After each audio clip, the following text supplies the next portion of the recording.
Bonjour, nous continuons notre série sur la colonisation et la décolonisation de l'Afrique noire.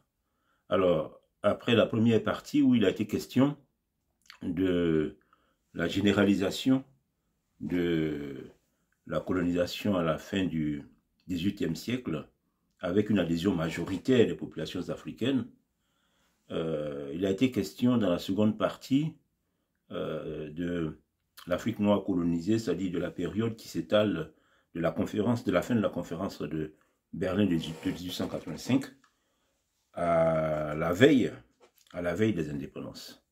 Alors, dans cette troisième partie, nous allons donc parler des indépendances de 1960. Alors, je voudrais faire un bref rappel des premières et deuxième parties pour que on se remette dans le fil du récit. Ne dit-on pas que la répétition a valeur pédagogique. Donc nous avons vu qu'à la fin du 19e siècle, après 4 siècles, non seulement de contact et de commerce, mais aussi de partenariat dans le cadre de protectorat, la généralisation de la colonisation de l'Afrique noire s'est imposée comme une évolution politique, autant envisagée par les puissances européennes que souhaitée par une majorité des populations africaines. En une poignée de décennies, l'Afrique noire colonisée connaît une transformation phénoménale, largement appréciée par les indigènes. Il se trouve que les Européens, les tuteurs de l'Afrique, vont s'engager dans 2 guerres mondiales à l'issue desquelles ils seront ruinés, affaiblis et désormais soumis aux États-Unis d'Amérique. Les Américains, en vue d'étendre leur zone d'influence à la terre entière, envisagent de démanteler les empires coloniaux des vieilles nations européennes, ces nations qui se sont autodétruites et ont perdu de leur prestige.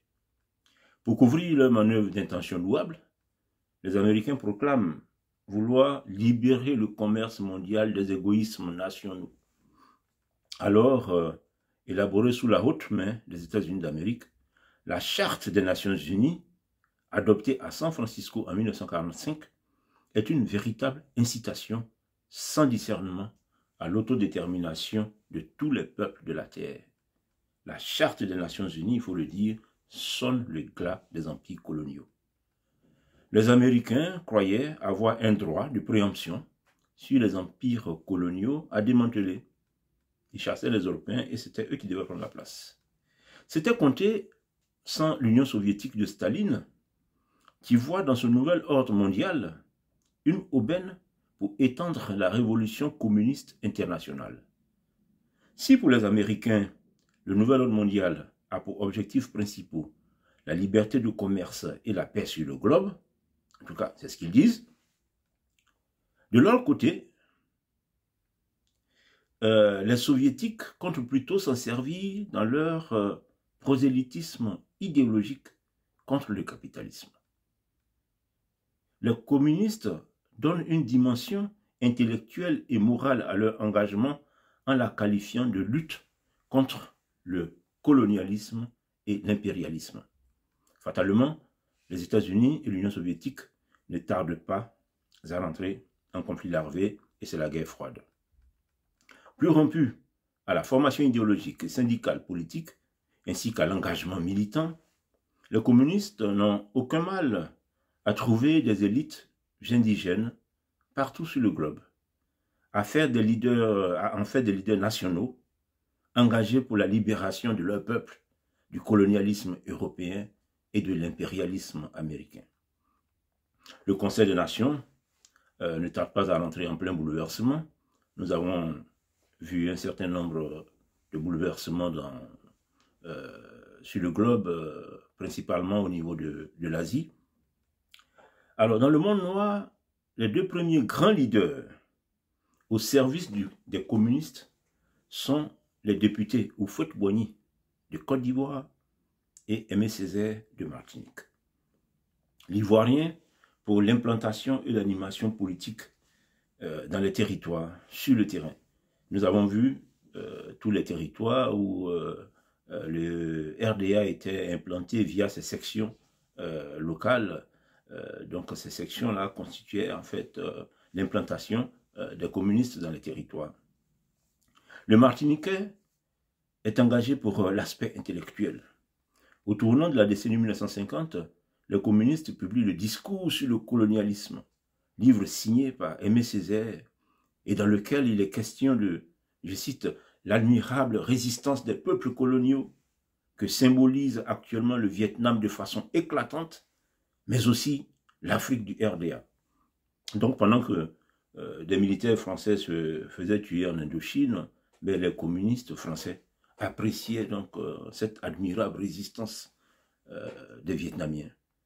Et aussi, bon, ben, toute la difficulté que le RDA, à cette époque, avait sur le terrain, ben, dans le discours sur le colonialisme de Césaire, ben, on parle de cette admirable résistance du Rassemblement démocratique africain de Houphouët-Boigny. Nous l'avons dit, le discours sur le colonialisme a été édité par Réclame, qui est la maison d'édition du Parti communiste, et est préfacé par Jacques Duclos, un haut responsable communiste. Il se trouve que en 1950, Houphouët-Boigny quitte les communistes. Alors, dans l'animation politique en Afrique noire sur le terrain, il est remplacé par Kwame Nkrumah, Premier ministre de Gold Coast. En 1957, Nkrumah, le maître du slogan « Indépendance ici et maintenant », Nkrumah obtient l'indépendance de la Gold Coast, rebaptisée le Ghana. Donc c'est dans cette atmosphère-là que De Gaulle arrive au pouvoir. Le bouleversement se poursuit dans le monde et en 1958, au moment où De Gaulle revient au pouvoir en France, la question coloniale est une priorité, une urgence même. Depuis l'après-guerre jusqu'à cette date, la planète a déjà connu de grandes secousses et tout indique que l'onde de choc est loin d'être terminée. Pour l'Afrique noire, les communistes mènent des actions et produisent un discours accablant pour le colonisateur blanc. L'Europe aurait la responsabilité exclusive de la traite négrière et de l'esclavage. L'entreprise coloniale européenne est dénigrée systématiquement comme une prédation qui n'aurait rien apporté aux indigènes. Les élites noires sont cooptées et cornaquées dans chaque territoire et sont incitées à réclamer l'indépendance ici et maintenant. La haine du blanc, haine de soi qui anime les communistes, est inoculée à l'opinion noire, en tout cas au niveau des élites. Pour De Gaulle, comme pour l'ensemble des dirigeants européens, l'enjeu est de s'adapter comme on peut pour limiter les dégâts. Il faut dire que dans cette atmosphère générale, deux questions essentielles se posent aux leaders africains. La première question, indépendance immédiate ou poursuite du cheminement avec la métropole, avec la France, avec la Grande-Bretagne, avec le Portugal. Indépendance ou est-ce qu'on poursuit le cheminement avec la métropole? Première question. Deuxième question, est-ce que la poursuite des destinées se feront territoire par territoire ou bien alors faut-il aller vers des constitutions de grands ensembles, des unions, des fédérations de territoires?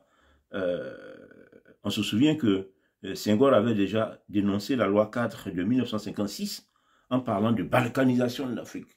Donc il y avait des leaders qui étaient pour que les territoires africains restent ensemble pour poursuivre leur cheminement politique et d'autres qui préféraient que chaque territoire évolue séparément. Donc c'était les deux questions, indépendance ou pas indépendance, ben, union, fédération ou aventure en solo. Donc c'est toutes ces questions qui se posaient au moment où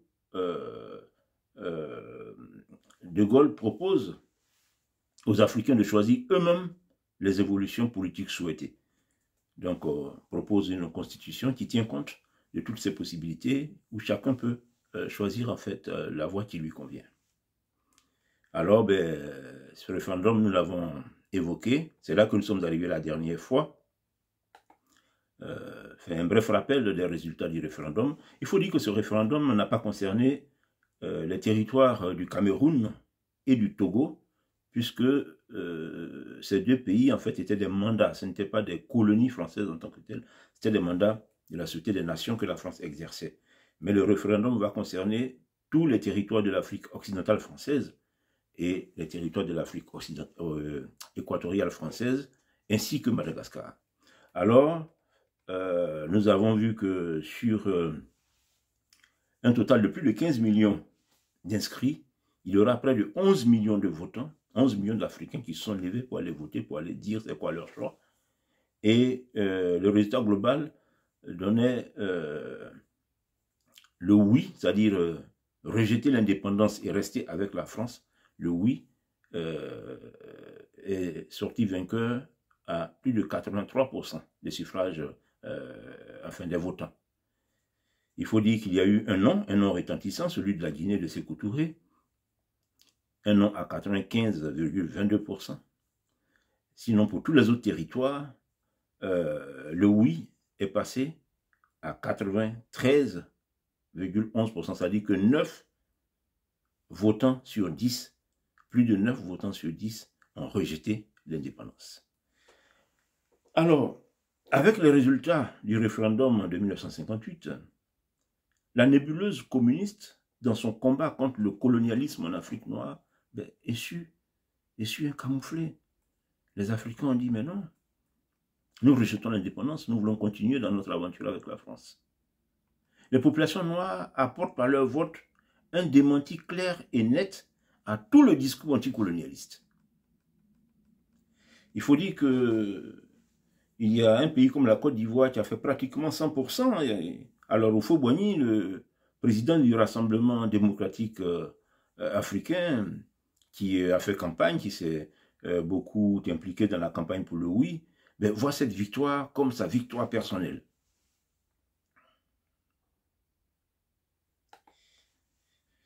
Alors, qu'est-ce qu'on fait avec ce résultat? Il y a des forces qui ont décidé de ne pas tenir compte de la volonté des populations noires. Et on cherchait à trouver des leaders avec qui contourner cet écueil. Bon, c'est des choses qu'on a deux fois vues. Souvenez-vous que même en France, en 2005, au référendum de 2005, il y a eu un rejet du traité de Rome à près de 55% par la population française. Mais ce traité a été imposé. On a contourné, on a imposé le traité de Lisbonne en 2007 qui reprenait les mêmes dispositions. Donc bon, il y a des gens qui, par moments, considèrent que c'est eux qui savent ce qui est bien. Le peuple n'est pas assez intelligent pour choisir sa voie. Donc, on désigne, on décide pour le peuple et après, on fait tout pour qu'ils suivent. Donc, les Noirs iront à l'indépendance, que ça leur plaise ou pas. Voilà. Donc, c'est ce qui est décidé dans ces cercles-là. Alors, ça a été quoi la suite? En novembre 1958, quelques semaines après avoir pris son indépendance, Sékou Touré rejoint Kwame Nkrumah pour former une union baptisée dans un premier temps Union Ghana-Guinée, avant d'être renommée Union des États africains, pour bien montrer son ouverture à tous les pays africains qui seront bientôt libérés. Pour les communistes, mais c'est une grande victoire d'arracher un territoire à la France, à tel point que le président du Présidium du Soviet suprême, Léonid Brejnev, lui-même président de la Russie, de l'Union soviétique, pardon, visite la Guinée pour bien montrer aux Africains que ceux qui quitteront les Européens trouveront soutien auprès du bloc communiste. Et pour Nkrumah, c'est un succès personnel qui est important en ce sens qu'il représente le début de la réalisation concrète de sa grande ambition panafricaine. Alors, à ce stade, il y a une remarque qu'il faut faire. On vient de voir Nkrumah avec Sékou Touré. On verra par la suite Nkrumah avec Patrice Lumumba, Nkrumah avec Modibo Keïta. Alors, on peut se dire, mais pourquoi l'action de Nkrumah, l'anglophone, Nkrumah est un anglophone, n'est concentrée que sur l'espace francophone? Il y a quand même un questionnement. Alors, il faut savoir que, bien qu'il y ait des communistes partout en Occident, le mouvement communiste est faible dans la plupart des pays. Le Parti communiste en Grande-Bretagne, The Communist Party of Great Britain, bon, c'est rien du tout, c'est un tout petit parti qui n'a jamais percé, ils n'ont jamais été importants. Donc dans le milieu britannique, on peut dire à la limite qu'il n'y a pas de force politique communiste. Aux États-Unis à cette époque, ben, il y a le sénateur McCarthy qui a persécuté, qui a traqué, qui a fait le nettoyage. Les communistes aux États-Unis, ils ont souffert dans les années 50. Donc, le mouvement communiste aux États-Unis a été tué dans l'œuf. Il n'y a pas de force politique communiste aux États-Unis. Alors, en Allemagne, n'en parlons pas. Hitler les a complètement écrasés. Les communistes en Allemagne, on les tuait, on les mettait en prison ou bien fuyaient le pays, quittaient le pays. En Italie, c'est pareil. Avant même l'Allemagne, Mussolini avait nettoyé son pays du communisme. Il n'y a pas de force communiste à cette époque puissante en Italie. Ce n'est pas dans l'Espagne de Franco que le communisme va avoir pignon sur rue. Donc, en Occident, en fait, il n'y a que le Parti communiste français qui soit puissant à cette époque. Non seulement dans les années 20 et 30, c'était une force politique qui comptait, mais pendant la guerre, avec leur participation à la résistance, au sortir de la guerre, le Parti communiste français est un parti puissant, qui participe même au gouvernement. Et même s'ils vont être exclus du gouvernement en 1947, c'est un parti qui a beaucoup d'élus, qui est bien implanté. En plus, il a ses compagnons de route, les intellectuels, les Jean-Paul Sartre et autres, ce qui fait que les communistes français ont une très grande influence dans les milieux culturels, intellectuels, médiatiques. Ils sont très importants en France. Donc ça donne aux communistes français une grande influence dans le monde et notamment sur leurs cousins et voisins communistes de la Belgique. Donc il faut vraiment bien avoir ça en tête parce que ça va jouer sur le cours des choses. Donc retenons-le, la France est le seul pays occidental où le communisme a vraiment réussi. Par ailleurs, le Parti communiste français est inféodé au Parti communiste de l'Union soviétique. Pour même diriger le Parti communiste français, c'est à Moscou, auprès de Staline, qu'on va négocier. Ils sont totalement inféodés. Donc comprenez qu'avec tout ça, le Parti communiste français a un rôle de premier plan à jouer dans le dispositif de l'Union soviétique, dans son dispositif anticolonialiste. La France, le Parti communiste français joue un rôle de premier plan. Ça tombe bien, car la France a une forte implantation coloniale en Afrique noire. D'où le fait que l'espace francophone soit le plus investi par la lutte communiste. C'est à cause de la force des communistes français. Il faut dire qu'après Houphouët-Boigny, en 1950, Aimé Césaire va quitter lui aussi ses communistes en 1956. Il quitte le Parti communiste français. Leur reproche, leur manque de respect des droits de l'homme, leur reproche de conduire le monde noir dans l'impasse. Aimé Césaire va faire une lettre ouverte terrible pour annoncer son départ du Parti communiste français. Donc depuis qu'ils ont perdu Aimé Césaire et Houphouët-Boigny, ben c'est désormais Kwame Nkrumah, le seul maître à bord de l'action communiste dans le monde noir. Donc c'est ça qui explique que vous voyez Kwame Nkrumah avec Sékou Touré, on le verra après avec Patrice Lumumba, voilà, en fait c'est ça l'explication. Donc c'est l'investissement du Parti communiste français qui explique que Nkrumah, l'anglophone, n'aura de terrain fertile à son action que dans l'espace francophone. Alors, il y a une deuxième chose, en plus de la mission au service du giron soviétique, du giron communiste, Nkrumah a une grande ambition personnelle. Pour le leader ghanéen, premier à conduire son pays à l'indépendance. La seule star politique de l'Afrique noire depuis près d'une décennie, ben, le continent doit former un seul pays avec Louis Nkrumah à la tête. C'est Louis Nkrumah qui doit diriger le seul pays africain. Alors, Nkrumah continue son action par l'organisation en décembre 1958 à Accra de la conférence panafricaine des peuples. La conférence panafricaine des peuples à laquelle sont invités des syndicats, des partis politiques et des mouvements de libération africains en vue de discuter des modalités de libération totale du continent.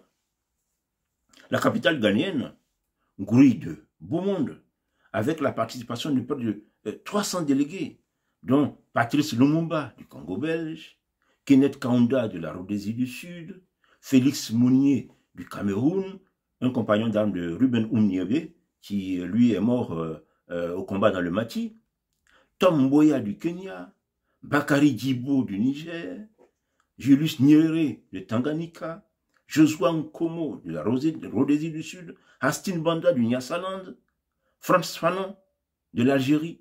Frantz Fanon, c'est le français d'origine martiniquaise, se réclamant désormais algérien. Donc tout ce beau monde est là.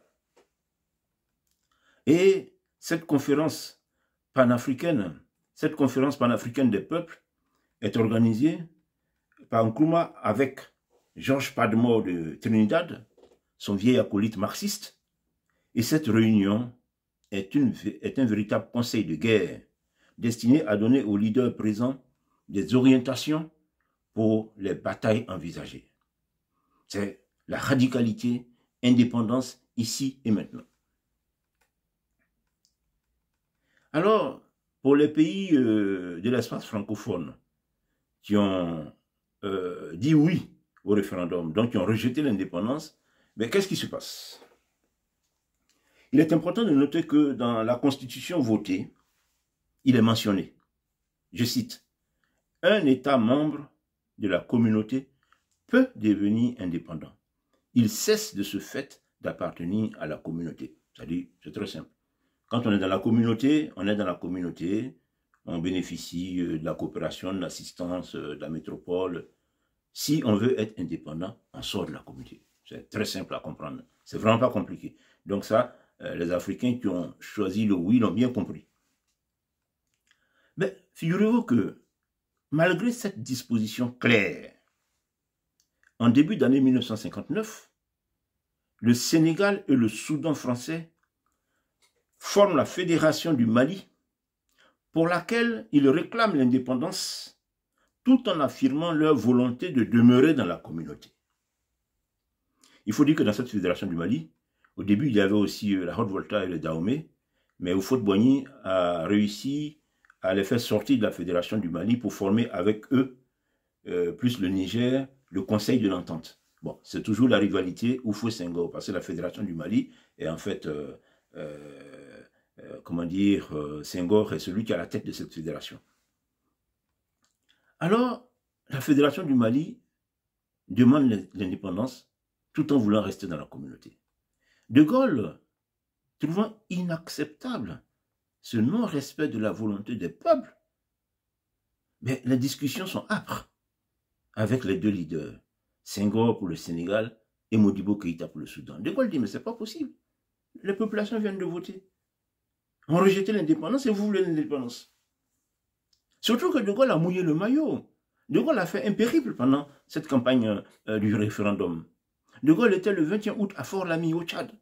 Il était, ce même jour d'ailleurs, il est arrivé à Tananarive, à Madagascar.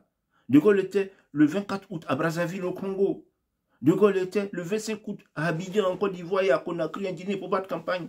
Et toute cette campagne, il a terminé le 26 août à Dakar. Il s'est battu, il a gagné. Et les deux dirigeants viennent et disent non, nous, ce que les peuples ont dit, bon, nous on veut l'indépendance. En pleine tractation compliquée avec la Fédération du Mali, mais c'est Madagascar qui demande aussi l'indépendance. Tout ça, c'est des pays où les populations, à 7 ou combien sur 10, ou 8 sur 10, ont rejeté l'indépendance. De Gaulle dans ce contexte mondial caractérisé par un rejet idéologique de la colonisation, De Gaulle doit faire face à cette situation embarrassante créée par les 3 membres de la communauté française qui réclament l'indépendance, ce qui est contraire à la Constitution adoptée par référendum.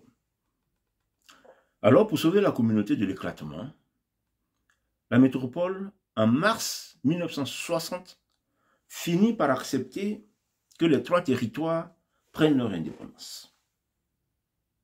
Alors, Houphouët-Boigny est furieux.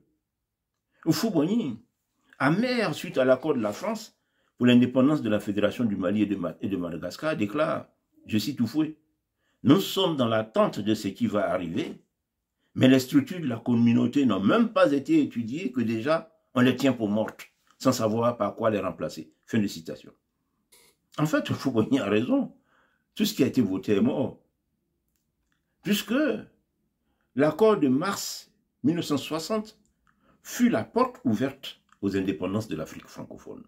Qu'est-ce qui va se passer? Eh bien, la Mauritanie et les États de l'Afrique équatoriale française, c'est-à-dire le Gabon, le Congo-Brazzaville, le Bandji-Chari et le Tchad, expriment à leur tour des prétentions à l'indépendance. Ah, vous avez dit le Mali,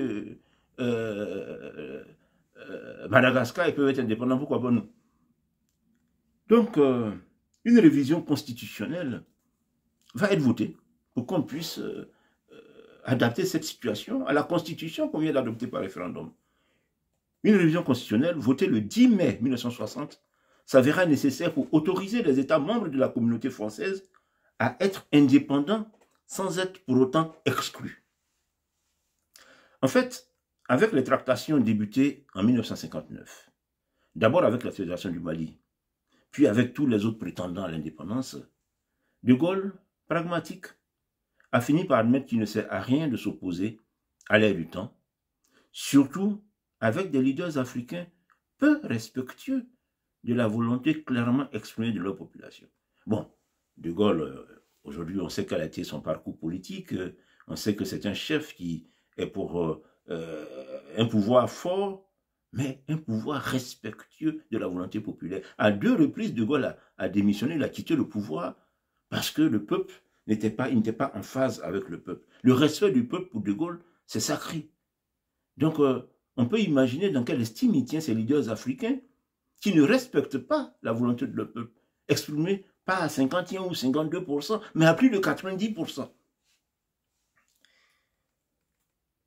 Alors, finalement, bon, on a voté une loi pour que tout le monde, celui qui veut prendre son indépendance. Non, non, pas celui qui veut prendre. De Gaulle même demande à tout le monde maintenant désormais d'être indépendant. Il dit, allez, prenez vos indépendances si c'est ce que vous voulez. Alors, malgré la révision constitutionnelle de mai 1960, qui autorise l'indépendance, le leader ivoirien Félix Houphouët-Boigny continue de faire de la résistance et Houphouët finit par embarrasser Paris, qui n'a pas d'autre choix que de contraindre l'Ivoirien à l'indépendance. Les Ivoiriens, il faut savoir, la Côte d'Ivoire a été chassée, nous, on ne voulait pas partir. Et c'est avec son légendaire sens de la formule que Houphouët-Boigny rend compte de cette situation. Je cite Houphouët-Boigny. Pour se marier, il faut être 2. Or, la France n'a pas voulu aller à l'église. Je suis resté sur le parvis avec des fleurs fanées à la main. Fin de citation. Ça, c'est Houphouët-Boigny qui dit ça. En résumé, vu le contexte international et son influence sur les leaders africains, De Gaulle a décidé de permettre l'indépendance des territoires d'Afrique noire, qu'ils soient des colonies ou des mandats. Ce qui s'est traduit par ce qui groupé en 1960 avec 14 pays. Le Sénégal, la Mauritanie, le Soudan français, le Niger, le Tchad, la Côte d'Ivoire, la Haute-Volta, le Togo, le Dahomey, le Cameroun, le Gabon, le Moyen-Congo, l'Ubangui-Chari et Madagascar, en 1960, tous ces pays donc, sont allés à l'indépendance. Alors, je voudrais partager à ce stade un questionnement avec vous. Une personnalité de la carrière de Senghor savait que, vu le contexte international de l'époque, la France ne pouvait pas s'opposer à l'indépendance si les peuples noirs choisissaient l'indépendance. La France ne peut pas s'imposer. Alors, pourquoi Senghor n'a-t-il pas fait campagne pour le non? Et qu'il attende que le oui passe pour demander l'indépendance. Ce questionnement, j'avoue que jusqu'à aujourd'hui, je n'arrive pas à trouver la réponse. Senghor a-t-il fait de la dissimulation pour avoir l'indépendance en même temps que l'assistance technique de la France? Je me pose la question. Senghor, l'agrégé en grammaire, poète et membre de l'intelligentsia parisienne, a-t-il été contraint ou menacé par la bien-pensance anticolonialiste pour réclamer l'indépendance? C'est une question que je me pose. Senghor était-il jaloux de la grande notoriété de Nkrumah et de Sékou Touré? Parce que, bon, il faut dire que Nkrumah, lui, depuis de nombreuses années, c'est la grande star politique africaine. Quand Nkrumah va en Union soviétique, ben, il est avec Brejnev. Quand Nkrumah va avec, part en Chine, c'est Mao Tse-tung qui le reçoit. On voit Nkrumah en Yougoslavie avec Tito. Voilà, donc Nkrumah, c'est la grande star depuis près d'une décennie. Et Sékou Touré, depuis qu'il a dit non à De Gaulle, ben Sékou Touré est devenu une icône, une grande figure. On voit Sékou Touré avec Gamal Abdel Nasser de l'Égypte, on voit Sékou Touré avec Fidel Castro de Cuba. Donc, est-ce que c'est pas cette notoriété-là qui a suscité une jalousie chez Senghor pour dire, ah ben, il faut que moi aussi, comment dire, je prenne le train en marche pour ne pas rester, je ne sais pas. Ou bien Senghor voulait-il tout simplement faire un pied de nez à son rival de toujours, Houphouët-Boigny, puisque Houphouët-Boigny revendiquait la victoire de Oui comme sa victoire personnelle. Donc, pourquoi Senghor n'a-t-il pas fait campagne pour le non? C'est une question que je me pose et c'est un questionnement que je vous adresse aussi. Hein. Ceux qui en ont une idée peuvent en parler dans les commentaires pour que, bon, peut-être éventuellement la réflexion puisse évoluer sur ce sujet-là. Donc, voilà, toutes les colonies françaises, en tout cas dans l'espace francophone, les indépendances ont démarré, comment dire, en force. Alors, qu'est-ce qui se passe dans les colonies britanniques? Avec cet exploit de la France en Afrique noire, la Grande-Bretagne est contrainte à l'accélération. C'est vrai que c'est les Britanniques qui ont été les premiers avec l'indépendance de Gold Coast en 1957 qui est devenu le Ghana, mais là, la France a pris le devant. Alors, chacune avec sa spécificité, 12 territoires sous administration britannique vont se succéder également sur la voie de l'indépendance à partir de 1960. Donc, on aura en 1960 le Nigeria et la Somalie, en 1961 le Tanganyika, en 1963 Zanzibar, et les deux, Tanganyika et Zanzibar, vont s'unir pour former la Tanzanie en 1964. En 1962, nous avons l'Ouganda. En 1963, le Kenya, dont le leader Jomo Kenyatta, qui était en prison depuis les années 50, il avait été accusé dans la révolte des Momo, donc il a été jeté en prison pour de nombreuses années. Et donc finalement, en 1963, pour le Kenya, dont le leader Jomo Kenyatta est libéré de prison depuis 1961. 1964, nous avons la Rhodésie du Nord, qui devient donc la Zambie, et le Nyasaland, qui devient le Malawi. 1965 pour la Rhodésie du Sud, qui deviendra le Zimbabwe par la suite, et la Gambie. 1966 pour le Botswana et le Basutoland, qui devient le Lesotho. 1967 pour la Sierra Leone. 1968 pour le Swaziland, qui est aujourd'hui l'Eswatini, et Maurice. Donc, l'Angleterre aussi suit le mouvement, et dans cette décennie 60, à partir de 1960, commence à libérer ses territoires. Nous arrivons sur la Belgique. Contrainte au réveil sur les nouvelles réalités du monde par les troubles graves qui éclatent à Léopoldville le 4 janvier 1959, à la suite d'une manifestation politique de l'ABACO, qui est l'association des Bas-Congo, la Belgique lâche dans la précipitation l'immense Congo belge le 30 juin 1960.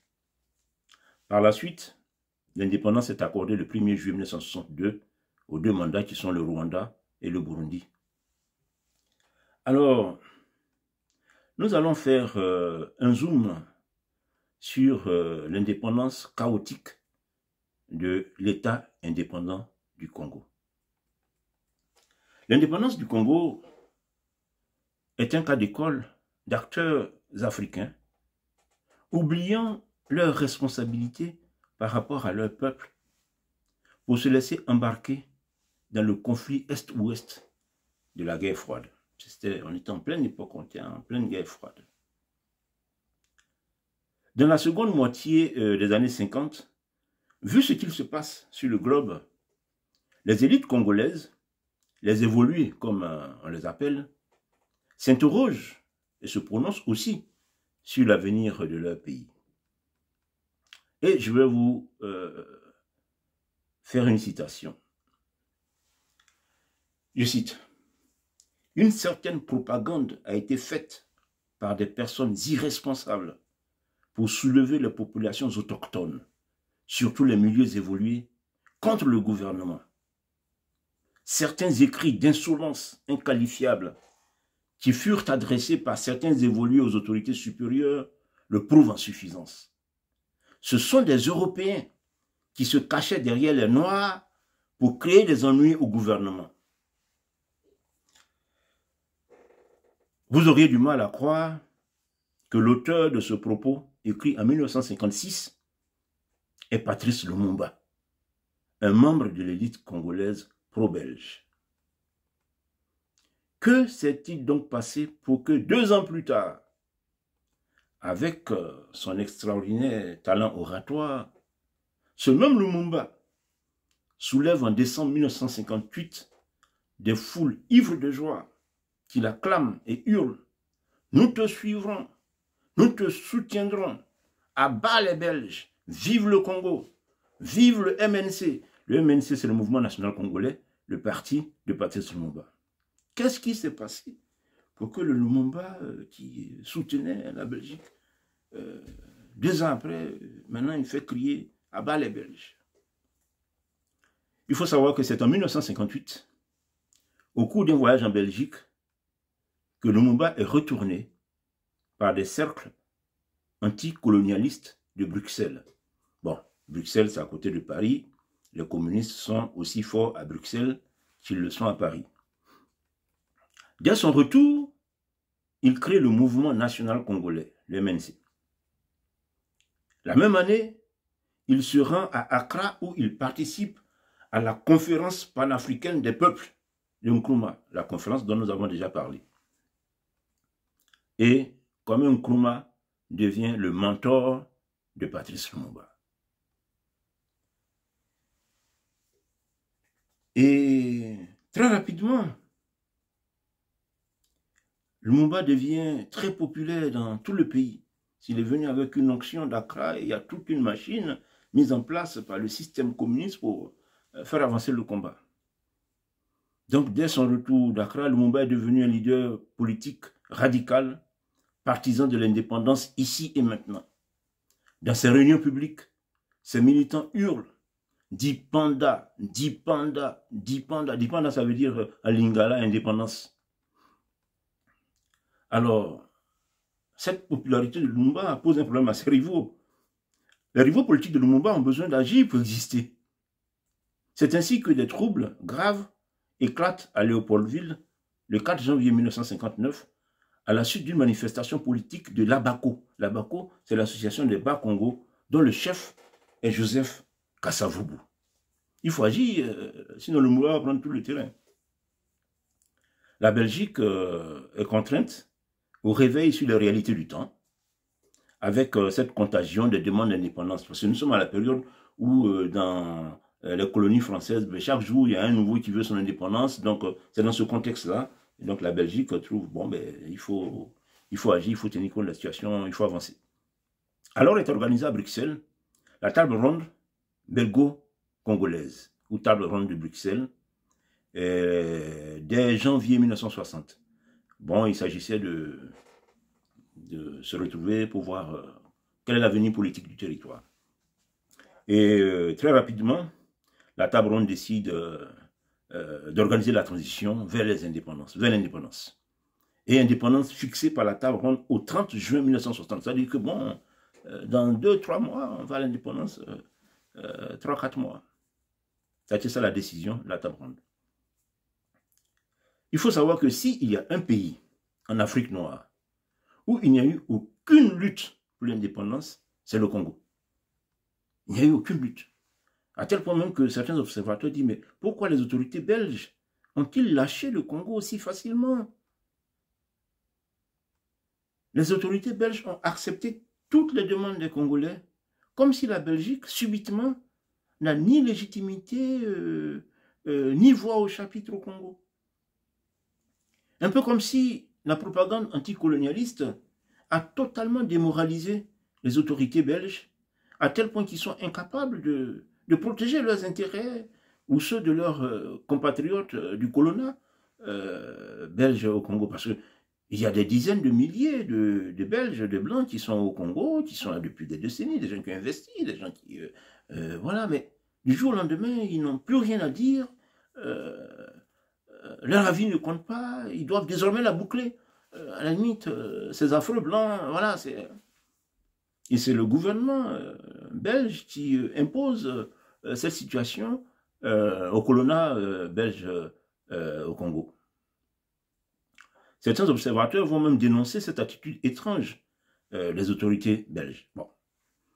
Cette réflexion faite, cette observation faite, la conférence, la table ronde de Bruxelles a décidé, et l'indépendance est dans quelques mois, et c'est au pas de course qu'il faut mettre en place les institutions du futur État. Alors, je vous donne quelques dates qui vont permettre après d'analyser la situation. Du 11 au 25 mai 1960, il y a le déroulement dans tout le Congo des élections législatives et provinciales. Bon, le Congo est très vaste, il y a des grandes provinces, donc il y a des élections provinciales et qui ont aussi cours à côté des élections nationales. Le 13 juin, Lumumba, avec 41 sièges sur 37, il est à la tête, il est le premier après les élections législatives, son parti, celui qui a eu le plus de voix, 41 sièges sur 137. Lumumba est désigné pour faire des consultations en vue de la formation du gouvernement, le 13 juin. Le 17 juin, les chambres se réunissent, mais Lumumba n'est pas parvenu à constituer une majorité. Alors, on demande à Kasavubu. Kasavubu est appelé à son tour pour faire des consultations. Lumumba n'a pas réussi, mais Kasavubu, est-ce que toi tu peux rassembler une majorité pour former un gouvernement? Le 21 juin, les chambres constatent l'échec de Kasavubu. Nous sommes le 21 juin, l'indépendance est prévue pour le 30 juin. On a quelques jours d'indépendance, il faut mettre en place des institutions. Donc finalement, le responsable belge qui donc conduit cette transition désigne Lumumba comme Premier ministre, donc le charge de former le gouvernement. On a quelques jours, il faut avancer.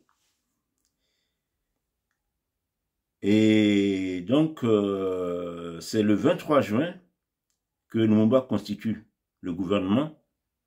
Et le 24 juin, les chambres, le gouvernement formé par Lumumba obtient la confiance des chambres. Bon, comme ça se fait, ça c'est les formalités, comment dire, constitutionnelles.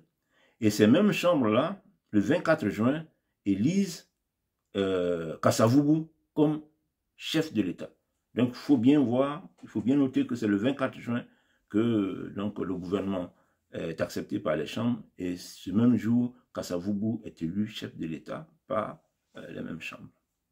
Le 29 juin, il y a la signature d'un traité d'amitié, d'assistance et de coopération entre la Belgique et le Congo.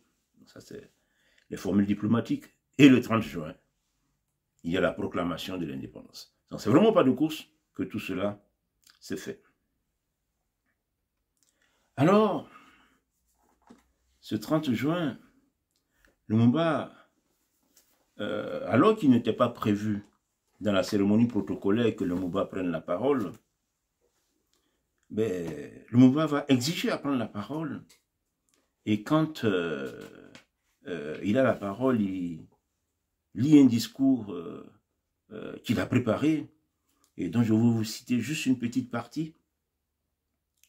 Lumumba parle l'histoire glorieuse de notre lutte pour la liberté.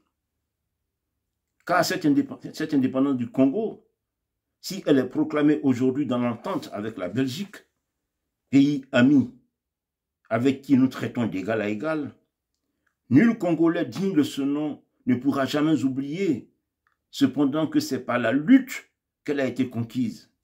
Une lutte de tous les jours, une lutte ardente et idéaliste, une lutte dans laquelle nous n'avons ménagé ni nos forces, ni nos privations, ni nos souffrances, ni notre sang.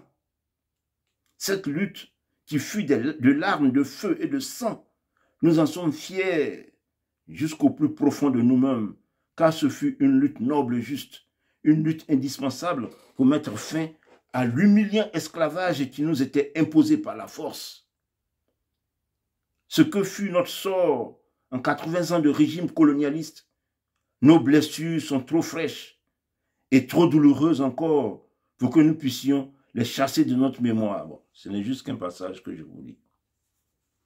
Mais c'est devant un public médusé, c'est un public médusé qui écoute Lumumba. Au Congo, il n'y a pas eu de lutte, il n'y a pas eu une goutte de sang versée dans la lutte pour l'indépendance. Tout ce que Lumumba dit est faux. Les gens ne comprennent pas. Donc Lumumba fait un discours nationaliste outrancier. Alors, les Blancs, il y a un certain nombre de gens qui prennent peur. Il y a le colonel blanc, perd toute confiance dans le gouvernement et cherche d'autres solutions pour préserver ses intérêts. Alors, dans les jours qui suivent l'indépendance, le Congo doit faire face à la sécession du Katanga, sa riche région minière, sous la direction de Moïse Tshombe, à une mutinerie de son armée et à une vague de violence. C'est le début du drame congolais. Le premier ministre Lumumba a déclenché une situation qu'il ne contrôle plus. Les troupes belges interviennent pour aider à rétablir l'ordre. Les Belges sont là. On vient de proclamer l'indépendance. Les Belges n'ont même pas encore eu le temps de faire leur bagage qu'il y a le chaos dans le pays. Donc ils interviennent d'urgence pour essayer de mettre de l'ordre.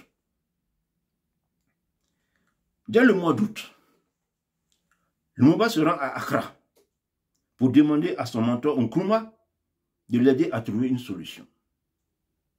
Nkrumah convainc Lumumba qu'il est nécessaire que la crise du Congo soit résolue par des forces africaines, même si elles doivent intervenir sous l'égide de l'ONU. Nous sommes en 1960, Nkrumah parle de forces africaines. Quelles forces africaines? Il y a combien de pays, même indépendants, à cette date-là? Donc en fait, quand Nkrumah parle de forces africaines, il faut entendre de forces ghanéennes, parce que c'est lui, Nkrumah, qui est président depuis au moins 4 ou 5 ans, qui a des forces. Donc c'est les Ghanéens qui vont aller au Congo pour résoudre les problèmes de maintien d'ordre. Nkrumah et Lumumba rédigent un communiqué commun réclamant le départ des troupes belges venues rétablir l'ordre de leur propre chef et le retour du Katanga au sein de l'État congolais. Donc, comme je l'ai dit, les Belges n'ont même pas eu le temps de faire leur bagage, qu'il y a le désordre dans le pays. Les Belges, c'est eux qui ont fondé ce pays, c'est eux qui le dirigent depuis qu'il a été fondé, c'est eux qui le connaissent. Les forces belges qui sont là, qui essaient de faire le maintien d'ordre, vous leur demandez, non, quittez le pays, c'est fini, on n'a plus besoin de vous. C'est les forces ghanéennes qui vont venir pour mettre de l'ordre au Congo. Les forces ghanéennes, les forces de Nkrumah savent, connaissent quoi au Congo pour aller mettre de l'ordre au Congo. Alors, on peut se dire, mais à quel titre Nkrumah co-signe le communiqué d'ailleurs qui demande le départ des forces belges. Que Lumumba aille demander de conseil à Nkrumah, pourquoi pas. Mais à quel titre Nkrumah signe le communiqué qui demande aux forces belges de quitter le territoire? À quel titre? Il agit en... voilà, à quel titre? En réalité, la bonne volonté affichée de Nkrumah est loin d'être désintéressée. Nkrumah a conclu avec Lumumba un accord prévoyant une future union du Ghana et du Congo au sein de l'Union des États africains. Pas oublier que Nkrumah a formé depuis 2 ans avec Sékou Touré l'Union des États africains. Bon, donc, le Congo va rejoindre Nkrumah. Depuis que Patrice Lumumba est allé à la conférence des peuples, conférence panafricaine des peuples, il est devenu le petit de Nkrumah. Nkrumah est son mentor, donc voilà. Donc ceci explique que Nkrumah prenne ainsi les devants. Nkrumah agit en fait déjà comme le président de l'Afrique. Les problèmes importants, c'est lui, Nkrumah, qui doit les régler. Donc ce sont ses forces qui sont venues au Congo pour mettre de l'ordre, et c'est lui qui signe ce communiqué. Alors, depuis son retour d'Accra, Lumumba est encore plus virulent. Le Premier ministre a des interventions quasi quotidiennes à la radio, avec des menaces et des promesses de massacre. Et il est tellement rassuré qu'en permanence, il y a l'évocation de l'intervention soviétique. Alors tout va se gâter entre lui et le président Kasavubu. Kasavubu reproche à Lumumba de conduire le pays vers le communisme. Kasavubu reproche au Premier ministre d'entretenir l'anarchie dans le pays, notamment en poussant les militaires à se révolter contre les partenaires et techniciens étrangers encore présents dans le pays. Lumumba veut que les Belges quittent le pays. Et Kasavubu dit non, mais c'est pas... nous avons des accords de coopération, les Belges sont là pour nous aider à bien relancer le pays.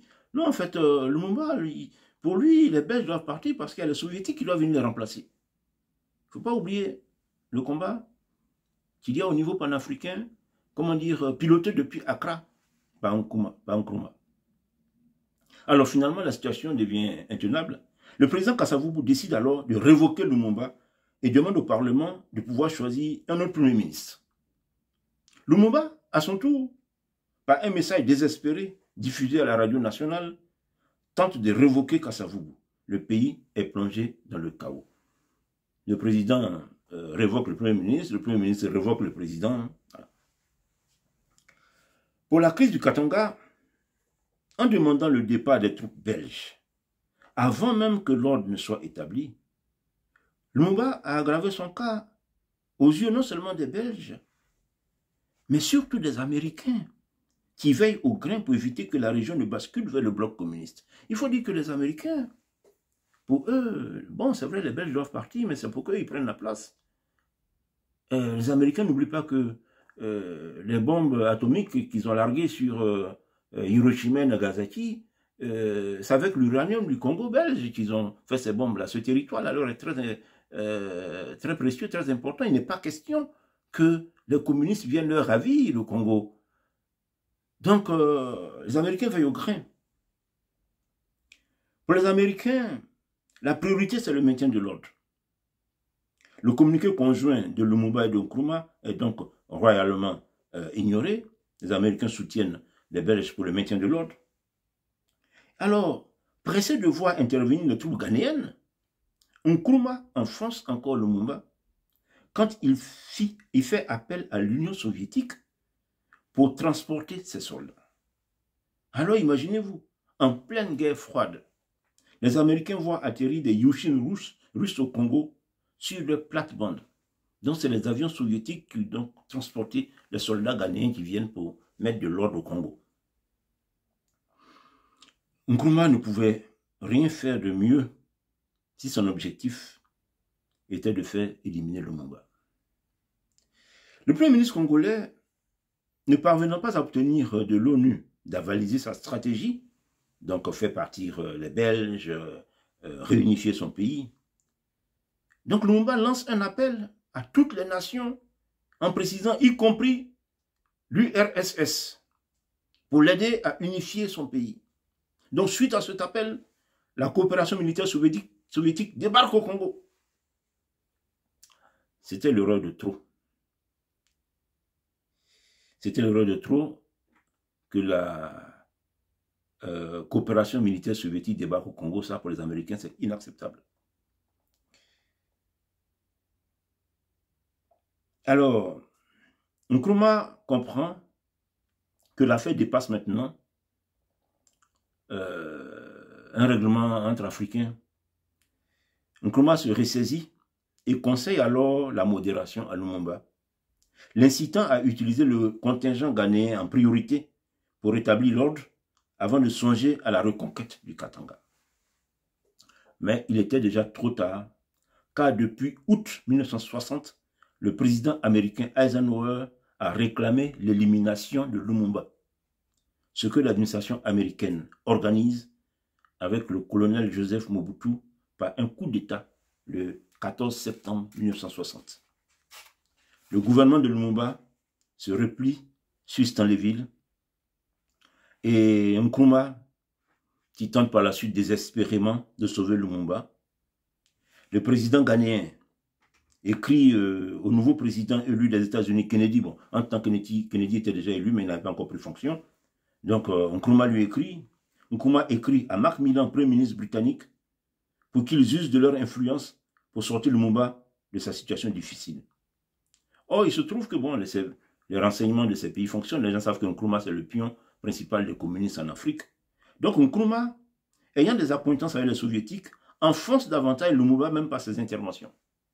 Finalement, les Américains décident d'en finir et Lumumba est capturé par les forces de Mobutu en décembre 1960 et est bientôt assassiné. Il a été livré aux Katangais, c'est les Katangais qui l'ont assassiné en début d'année 1961. Il faut savoir que nous sommes à une période très dangereuse de l'histoire de l'humanité. Dans cette crise du Congo, il faut savoir que le secrétaire général de l'ONU a été tué. Les grandes puissances ont les nerfs à cran. C'est une période dangereuse et tragique. Donc il faut mettre la mort de Nkrumah dans ce contexte-là. Je vous dis que même le secrétaire général de l'ONU a été tué dans cette crise du Congo. Alors, quelles sont les réflexions qu'on peut avoir sur cette évolution des choses? D'abord, comme nous l'avons vu, Patrice Lumumba était un premier ministre minoritaire. Aux élections de mai 1960, Patrice Lumumba n'a eu que 41 sièges sur 137, c'est-à-dire moins de 30% des sièges. Donc c'est un premier ministre minoritaire. Donc, quand on est minoritaire, ben, on ne peut pas s'imposer aux autres. On ne peut pas imposer une dictature quand on est minoritaire. S'il a été nommé Premier ministre, c'est parce qu'il était en tête. C'est lui qui avait eu le plus de voix. Et on a tenté, il a essayé, il n'avait pas réussi. On a confié à Kasavubu, Kasavubu n'a pas réussi. On est revenu vers lui.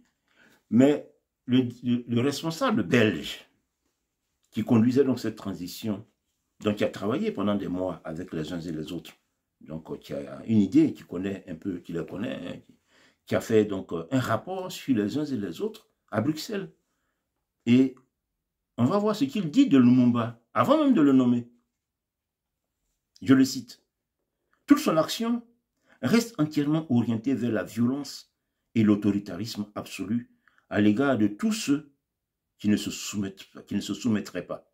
Son action au pouvoir signifierait donc l'écrasement de toute autre volonté, de toute liberté et de tous intérêts qui ne devraient se développer dans des conditions différentes de celles qu'il envisage.